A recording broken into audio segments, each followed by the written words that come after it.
My name is Andrew Stewart, and I am a member of the Rhode Island Media Cooperative. 2016 has proven to be one of the most eventful years in recent memory. One element that is particularly taking up a substantial level of interest is the issue of minority rights. In a year where groups like Black Lives Matter have been making headlines on a weekly basis, it seems that a great level of political activity and attention is being paid black and brown people and their votes during this election. In order to better understand this group, I have spent the past year talking with voters across America, asking them about both the election and what they hope to hear talked about the day after they cast their ballot. We now present to you the results of those conversations. Today, we will hear from two women who are mothers and educators within minority communities. Marta Martinez is an author and historian of the Rhode Island Latinx community. Right now, I'm the director of an organization called Rhode Island Latino Arts, and we promote the cultures of Latin America, the art, the history, the heritage, the cultures. Mm-hmm. So what are you seeing as a parent, an educator, and somebody who has worked in that field over the year that has been the election year, I guess? I'm seeing a lot of divide among the two parties, unfortunately, and I'm also seeing a lot of fear. I'm hearing about a lot of fear. I'm, talking broadly, not so much from a local perspective. I live in Rhode Island now, but I grew up in the Southwest, in a border city, Mm-hmm. where the Mexican community is. It's part of it's part of life to see Mexicans work in the U.S. and cross over into the border.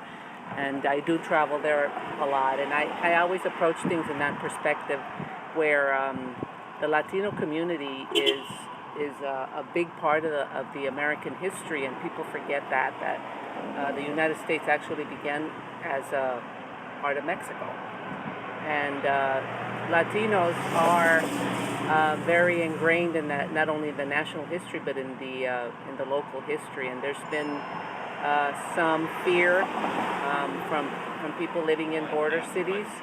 And in looking at it from a Rhode Island perspective, there are Latinos here who are immigrants, who are recent immigrants, who seem to have some fear about what's been happening with, particularly the Republican candidate, talking about deporting everybody immediately after he's elected. So fear is one thing. Okay. So have you seen a lot more pronounced xenophobia in the public? I think it's pronounced. I think it's always been there. Right. I've felt it in a lot of the work I do, because I also work I've been working as a community advocate in the Latino community, and it's always been there. People were always either never brought it up, the fact how they felt about Latinos, or they were very polite for some reason. But now it just seems like they have license to talk openly and to tell you exactly how they feel. And in a way, that's good to know who you're standing next to, because you could be standing next to somebody who could tomorrow turn on you, if you don't know that. But now you're starting to know what people really are like out there. Mm-hmm. And I don't know, that's good or not. It's frightening, Yeah. how much xenophobia, how much hate is out there. Yeah. So, are there phenomena you see coming up in Providence or the wider greater Providence community that are not being talked about, not focused around just immigration, like you were saying before? What are issues that you think really should be focused on, like economics, Right. education? I think Latinos in particular, as you know, they're the largest and the fastest growing ethnic group in the United States, and Rhode Island reflects that. And many of the people who are registered to vote and who are going to go out to vote, they don't just, they do care about immigration, just like myself. It's a very important topic to me, but I also care about economics, of jobs, health care, education. And in looking at it from a Rhode Island perspective, there are Latinos here who are immigrants, who are recent immigrants, who seem to have some fear about what's been happening with, particularly the Republican candidate, talking about deporting everybody immediately after he's elected. So fear is one thing. Yeah. Education, I think education is very important. That's at the top of my list because without an education, I mean, education is key to success, Right. to jobs, to getting where you are. So those are the most important topics that are being focused on and are being discussed among Latinos, and I believe that many of them are like myself. They do believe that immigration is important, but it's not at the top of their list. Right. So, what are the efforts going on in outreach towards millennials that are significant, you think? The millennials, there's a lot of work being done to make sure that they're registered to vote. If they're not registered, there's effort being made to make sure they are. Those who are registered are going out to educate non-Latinos about what I just mentioned, the fact that we are part of the United States fabric. We are, many of them were born in Rhode Island. They are children of immigrants, but they were born here, and they are the future of the country. And so, very well could be the next, the future president could be a Latino, and the way the country is going as far as numbers, it could happen more than we realize. Rhode Island is, for all intents and purposes, a single-party state, and there's a rather conservative wing, and there's a more liberal wing within the Democratic Party itself. What are your impressions about what's been developing on the local level over the last year? Because there is a Latino political establishment located there. Yeah, the Latino community, that's what I just mentioned. That's what they've been working on, is making sure that candidates, first of all, don't ignore them. Mm-hmm. They interview all candidates and the main reason is they do have an endorsement process where they interview candidates and at the end they endorse them. But I think the main campaign is to just let them know that there is a party, a Latino PAC, and they take the opportunity to educate them about what I just said, Mm-hmm. the issues that are important to Latinos. So an endorsement from the PAC, from the real PAC, is important, but I think more importantly, it's a venue for us to educate non-Latinos and to also single out those who we perhaps want to talk about, tell Latinos that they should vote for as well. Right.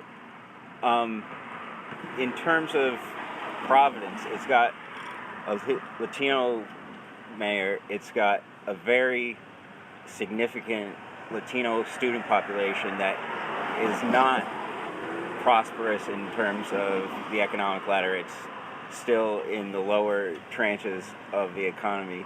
What do you think the things need to be talked about after the election to help improve their education, their welfare as children, those sorts of things? I think working with the Latino families, whether they're here as I mean, most immigrants who come here, whether they're Latinos or not, their dream is to become U.S. citizens. Most people who leave their country, they always say it's temporary and that they will go back, but that just never happens. It's never the case. It's hard to go back home no matter where you're from. And so the goal is to, I'm hoping that what happens after the elections, that there is immigration reform, that we actually look at that. We look at the people who've been here for many years and as I said, for all intents and purposes, are American. And to give them that path to citizenship, and those who have been contributing to the economy, working and paying taxes. And I think that even though immigration isn't the number one issue, I really do think that that's a big barrier to what's happening among the Latinos and immigrants in the country. So one of the issues that's been kind of prominent locally is the issue around licensing of undocumented people, and it's very contentious. What are your feelings on that just issue being in the news and how it evolves and those emotions and feelings it brings up in the press and the wider population? Yeah, I think, again, bringing up xenophobia, people are just they're afraid of immigrants. Or take, I've talked to people who said that they'll take our jobs away, or I mean that's the main thing is how they affect the economy. But I think as long as they're here and they are working and they are paying taxes and they are living here, and they're driving to work, that they should be allowed to have a driver's license while they're waiting for their citizenship. As I said, most people who come here, they do want to become citizens, and they're working at it. And while they're waiting for their papers, if they could just feel that they're, they're driving legally, that I think that's important. That we should let them do that. I'm not sure people understand that. They're afraid for immigrants, and I've had many discussions with this. With legislators and others, and they just don't really understand what the whole immigration process is. You can't just walk into a room and say, I want my papers, and you get them. It depends on where you're from. It's a long process. So, Right. Yeah. So you have a bit of experience in education, and one of the policy positions advocated by the NAACP this year was a moratorium on charter schools, and we have charters in Latino neighborhoods across the state, and then also the potential expansion of Achievement First in Providence. There's a very vigorous dialogue around that. I'm just curious what your feelings are on charters and that sort of education, because there's a concern that it might be the recreation of, two education systems that might not be separated equal. Yeah, I'm kind of mixed on charter schools because I really do see a positive side of them. If parents aren't going to get, if the public schools aren't able to provide what they were meant to provide, and there are kids who are sitting there. I mean, my own kids really could have done better than the public schools, but at the same time, I really do see a strong need to fix the public school system. There needs to be and I don't think it's so much from a local level, because what happens in the local level is really dictated from the federal government. So there has to be change in the way education is funded, the way dollars are distributed, and what is expected out of the teachers in the local schools. I'm against having teachers test all the testing that happens. It stresses kids, it stresses families, it stresses schools, it stresses teachers. So there's got to be a different way to deal with that, and I just really think that we need to focus on the public schools and what needs to change there to make them better, without giving so much attention to the charter schools and the funding. Right. Yeah. And one of the things that I think is a major driver behind the expansion of charter schools in Rhode Island is there's, at least for some people who don't know clearly what's going on, maybe an impression that it's a public version of parochial schools were for another generation. Why wouldn't I just go run on the treadmill? That it's a public version of the parochial schools? Is that what you said? Yeah, it's taking on kind of the role that for my parents' generation and my generation, the Catholic schools had. Right, or private schools.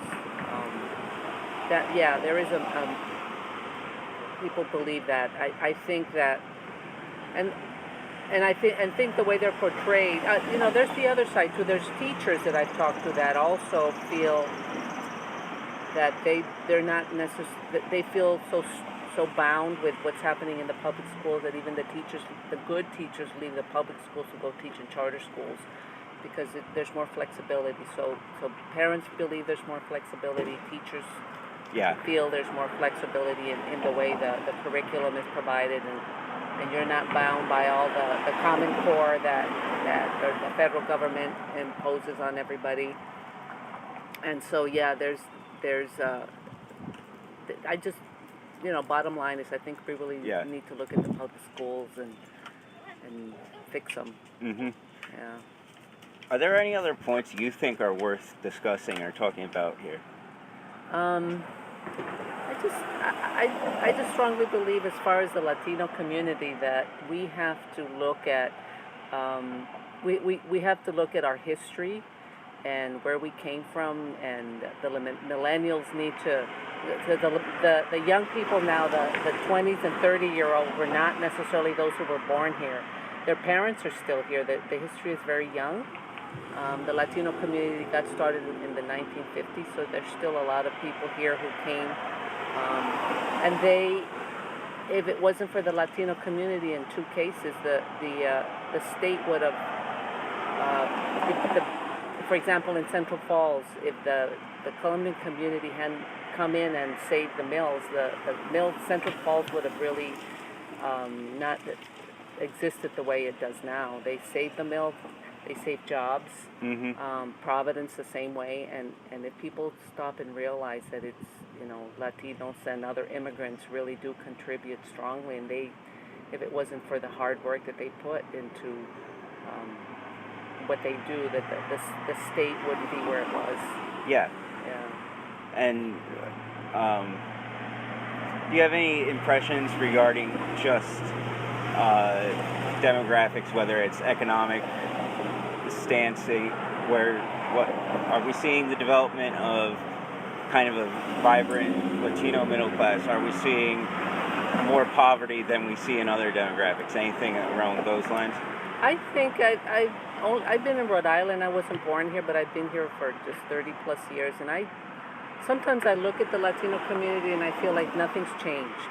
Mm-hmm. When I first got here and I started working, I was working in a broad range of topics. I was working for a social service organization, and there were problems, and we were talking about issues with education and housing and health care and jobs. And when I look at what we're still talking about, it's the same thing. Yeah. And I've sat on many. I've been invited to sit on many groups to write reports with whether it's from the state level or local level or whatever level. And a lot of those reports were written and they were put in drawers, and I have many copies, and sometimes I'll pull those reports out that were written 20 years ago, and when I read them, I feel like I'm reading them about things that are happening today. Things haven't changed. Right. There's always, the cycle where you think things are getting better, the community's growing, and maybe the middle class is getting better, but it just doesn't seem to be that way. And I think a lot of it has to do with not only Latinos, but many people don't feel that Rhode Island has much to offer to them. They move, they leave.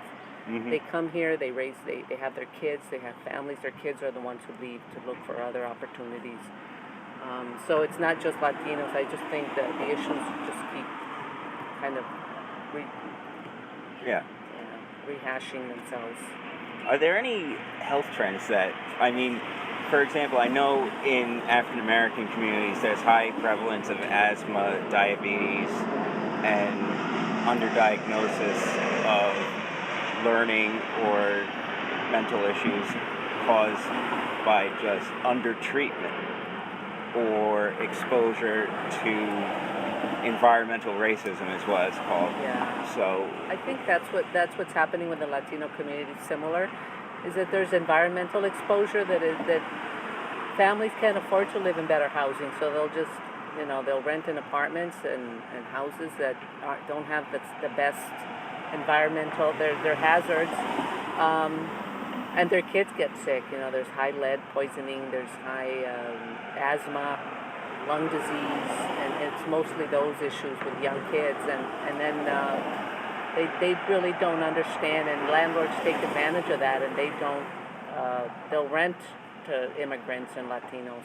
One place that comes to mind is an open-air junkyard on Allens Avenue adjacent to a South Providence neighborhood that has metal particulate blowing off the scrap piles into the air. Yeah. And they've had years to make it get cleaned up, and it's just been a stop. Right. It's happened. Yeah, that's right. The wind blows. It comes in from the ocean air. It just blows it right up. Yeah. Yeah, that neighborhood is just subject to a lot of those kinds of issues. Yeah. And we see a lot of immigrants without really even knowing it, just swimming in a lot of the water that we wouldn't ourselves be found swimming in. Yeah, I mean, there's fishing down at Salters Grove, and you know, I'm not personally a Salters Grove fisherman. Yeah, and when you go down there, there are a lot of immigrants. They don't know any better. Yeah. A lot of Asians, a lot of Latinos that go down there to fish. The same thing goes with Goddard Park. Mhm. That park is, and I believe that there's some really environmental issues going on there, and that's the favorite part of the Latino community, is Yeah. that swimming. So, like, bilingual signage might be a major thing that needs Yeah, to be and I worked think on. education, Mhm. learning, there's got to be a way to do that, and there's a lot of agencies that can do it the right way. You can't just say, all you people have to do this and do that. I think there's got to True. be education to learn that you have to care about your environment. I mean, Mhm. that's what happens if you don't care about it. That's what the first thing that goes wrong is you can't always depend on government to help you or to fix things for you. You have to, and it has to do with education through Yeah. local organizations. Right.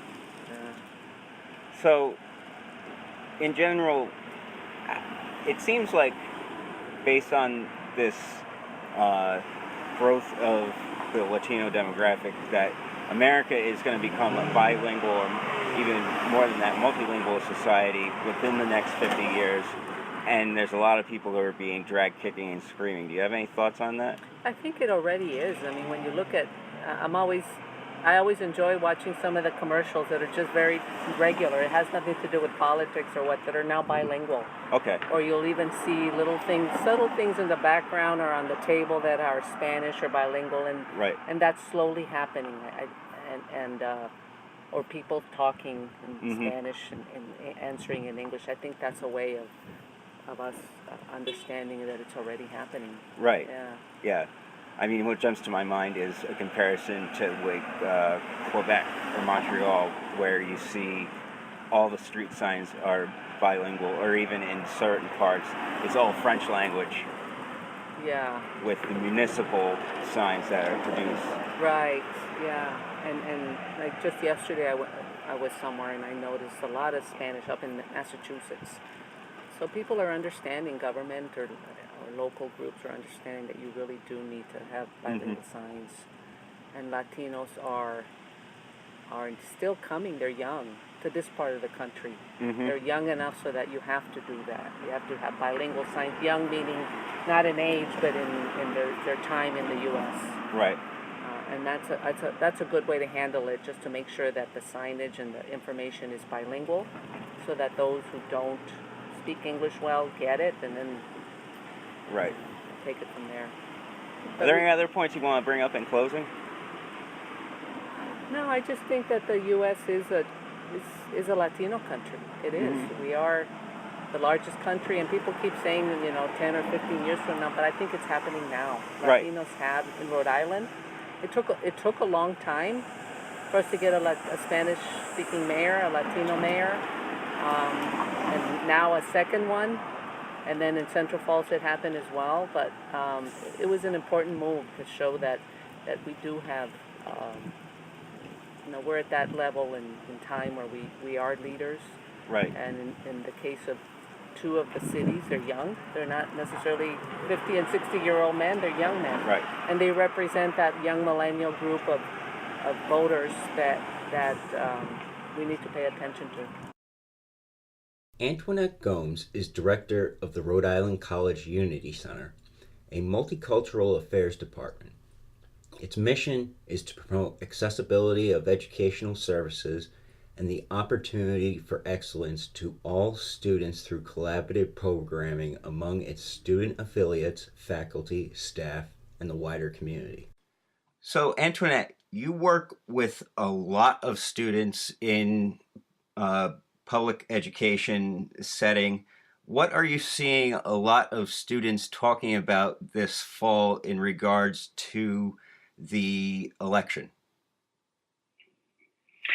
I hear a lot of talk about the personalities of the two candidates and this sort of feeling that of not being able to trust either candidate. So I guess a feeling of mistrust. Okay. I don't know if that's of the candidates in specifically or of the process in general, probably both. Right. And in terms of what has been a lot of xenophobia and racism expressed out of the ordinary even this year, has there been a great deal of reaction or emotion expressed because of it? I'm going to ask you to repeat that question.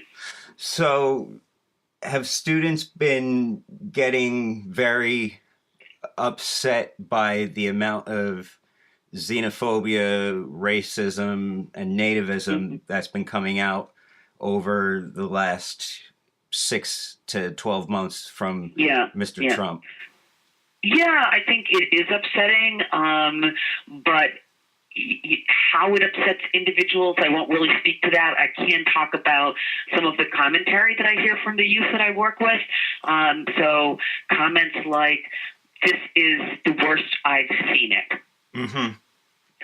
Or I really feel like helpless, hopeless even. I've heard both of those things. All right. And then, and so some people, so that's, an expression of being upset.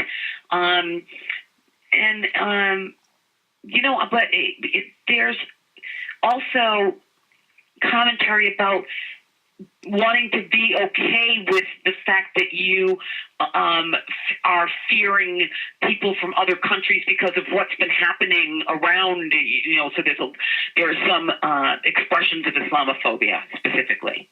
So we are also seeing simultaneous with this election this year, the resurgence of a Black civil rights movement that has a militancy we haven't seen in a very long time around the movement for Black Lives Matter. And I was just curious what your reactions were as a parent to seeing this sort of demonstrations being so prominent in the Providence area, whether it gives you hope, whether it makes you cautious. What do you feel about that? Well, I am going to speak decidedly from my parental perspective, and I will say that my feelings and thoughts, I think, probably span the entire spectrum of feelings and thoughts. So I have to say that in terms of the militancy, I mean, you characterize it as this militancy that we haven't seen in recent times, but I have seen this militancy as an African American person for a while. I just think that now that it's very mainstream due to, social media and other kinds of technologies, that white folks are seeing it more. But the militancy has always been there.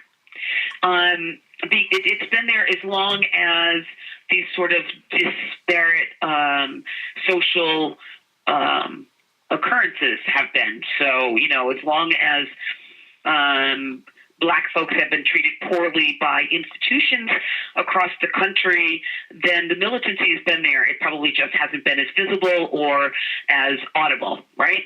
Mm-hmm. So parentally, I'm like, one side of me says, well, good, because people need to understand the fear, the pain, the mistrust, the lack of education around these issues. Everyone needs to understand that is happening, and while it is happening indirectly or directly in your life, it is still happening. So in that regard, I'm thinking, well, good for people like my children who are younger and have really been driving this quote unquote militancy. Good for them. On the other hand, militancy often has a bad connotation. Right, and I apologize for using that word in particular. Oh, please don't. Please Okay. don't. You got to be able to speak, Andrew. That's what Yeah. we're doing right now. Right. So, I think that, sometimes, though, people hear that word militancy and they think, oh, my goodness, oh, my gosh, I should be afraid. And I'm like, no, you shouldn't be afraid. You should be thinking, why are they using that word? What does this word mean? And I think so please do not apologize for using it. I understand. So I think that, again, as a parent, I'm somewhat encouraged that I think that there's a raising of the social consciousness. And on the other hand, I'm like, it scares me to raise the social consciousness because there are always those who will be offended, and sometimes those people have the power to act upon their feelings of offensiveness. So, yeah, I can't say, I'm feeling this way or that way because it depends on what's happening locally, what's happening nationally, what's happening globally, what's happening to me. So it depends. It's very sort of fluid. Yeah. Right. And in general, do you see things moving in a direction in terms of just the propulsion that the local movement has been generating that seems like it could bring the Black and brown community to a place that was inconceivable, perhaps, say, 8 years ago? Do I think that what's happening locally might be able to elevate the Black and brown community to a place that was inconceivable? Yes, or it didn't seem like that discourse was at that level before. Yeah,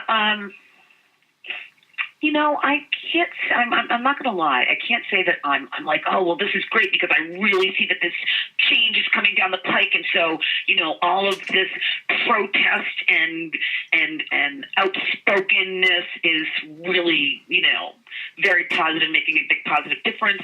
I can't. I don't think that I'm there yet because. It's wonderful for Black and brown folks to have this conversation, but until everybody's engaged in the conversation,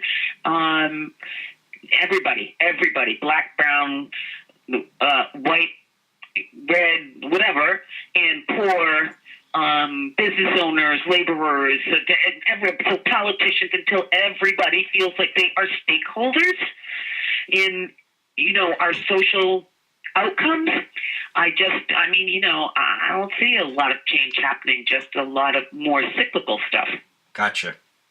So, speaking from the position you do occupy in a public education institution, what are some concerns about education and the ability to get access to higher education that people really should be talking about the day after the election?